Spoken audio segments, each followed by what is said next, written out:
రంగీలా వెనక రమేష్. కాలేజీ రోజుల్లో అమీర్పేటలో రమేష్ అనే వ్యక్తితో తిరిగే వాడ్ని. అతను ఒక రకం వీధి రౌడీ. ఆ రోజుల్లో గూండాలతో విద్యార్థులు కలిసి మెలిసి తిరిగేవారు. రమేష్ అంటే అందరికీ భయం. నేను, నా స్నేహితులు అతన్ని మంచి చేసుకోవడానికి ప్రయత్నించేవాళ్లం. అతనితో కలిసి ఇరానీ హోటల్లో గంటలు కొద్దీ గడిపేవాళ్లం. రమేష్ కాలేజీలో ఒక అమ్మాయిని ప్రేమించడం మొదలుపెట్టాడు. కానీ దగ్గరికి వెళ్లి మాట్లాడడానికి జంకేవాడు. మేము ఎంత ప్రోత్సహించినా వెళ్లేవాడు కాదు. బయట అంత ధైర్యంగా ఉంటాడు గాని అమ్మాయిల విషయంలో అంతలా ఎందుకు భయపడుతున్నాడో అర్థమయ్యేది కాదు. అతను హవాయి చెప్పులతోనే తిరిగేవాడు. కానీ ఒకరోజు కొత్త నైక్ షూస్ వేసుకుని వచ్చాడు. చెప్పుల్లో చూడటం అలవాటైన మాకు అకస్మాత్తుగా అతను కొత్త బూట్లతో రాగానే ఫక్కున నవ్వాం. అతను పార్ట్ అయ్యాడు. తను ప్రేమించిన అమ్మాయిని ఇంప్రెస్ చేయడానికి కొత్త షూస్ వేశాడని నాకు అర్థమయ్యింది. రమేష్ ప్రేమించిన అమ్మాయి ఒక ఆరదగుల ఆజానుబాహుడు అందగాడు కారున్నవాణ్ణి ప్రేమించింది.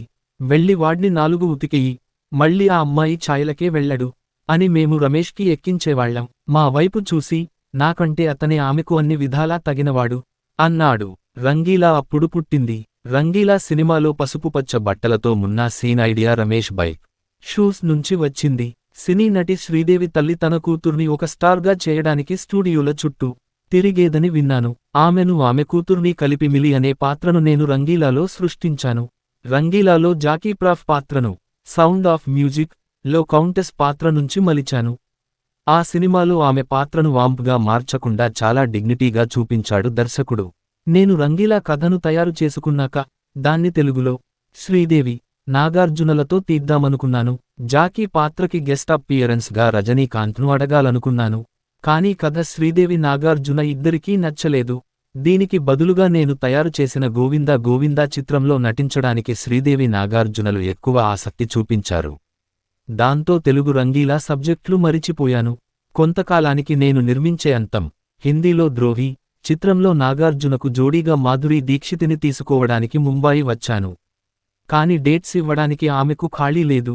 అప్పుడు బోనీ కపూర్, నరసింహ లో నటించిన ఊర్మిళను తీసుకోమ్మని సలహా ఇచ్చాడు.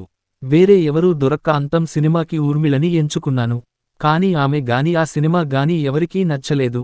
కొన్ని నెలల తర్వాత మణిరత్నం, నేను కలిసి గాయం అనే సినిమాకు స్క్రిప్ట్ తయారు చేశాం. దానిలో ప్రధాన పాత్రకు రేవతిని, మరో సైడు హీరోయిన్ పాత్రకు ఊర్మిళను తీసుకున్నాము. గాయం సినిమాకు ఊర్మిళతో ఒక పాటను వైజాగ్లో చిత్రీకరించాలని నేను ప్లాన్ చేశాను. కానీ కొరియోగ్రాఫర్ సుచిత్ర రావడం లేదని, రైలు మిస్పయిందని తెలిసింది. కానీ షూటింగ్ను రద్దు చేయడం ఇష్టం లేక, ఊర్మిళతో నీకు నువ్వే డ్యాన్స్ చేయగలవా అని అడిగాను. చేయగలనని చెప్పడంతో పాటను షూట్ చెయ్యటం మొదలుపెట్టా. తనకి తానుగా డ్యాన్స్ చేస్తుండగా ఆ బాడీ లాంగ్వేజ్కి ఆ అందానికి ముగ్ధున్నై రంగీలా తీస్తే ఎప్పటికైనా తనతోనే తీయటానికి డిసైడ్ అయ్యాను. ఖయామత్ సే ఖయామత్ తక్, రాక్ లలో నటించిన అమీర్ అంటే నాకు చాలా ఇష్టం. ముంబాయికి వచ్చినప్పుడు అతన్ని నేను తరచూ కలుసుకునేవాణ్ణి.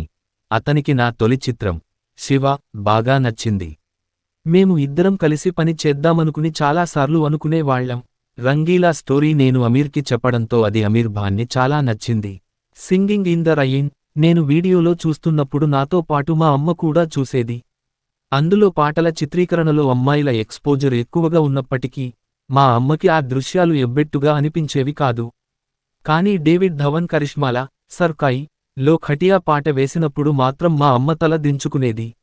మా అమ్మ ఎక్స్ప్రెషన్స్ గురించి ఆలోచించినప్పుడు సింగింగ్ ఇన్ ద రైన్ లో ఎక్స్పోజింగ్లో ఒక హుందాతనం, గర్వం, ఆనందం ఉన్నాయి గనక అలా తీస్తే ఎవ్వరికైనా నచ్చుతుందని వల్గర్ ఫీలవరని నాకు అనిపించింది. ఊర్మిళతో ఇలా అన్నాను, అందంగా ఉన్నావనుకుంటే అందంగా కనిపిస్తావు, వల్గర్ ఉన్నావనుకుంటే వల్గర్గా కనిపిస్తావు అని.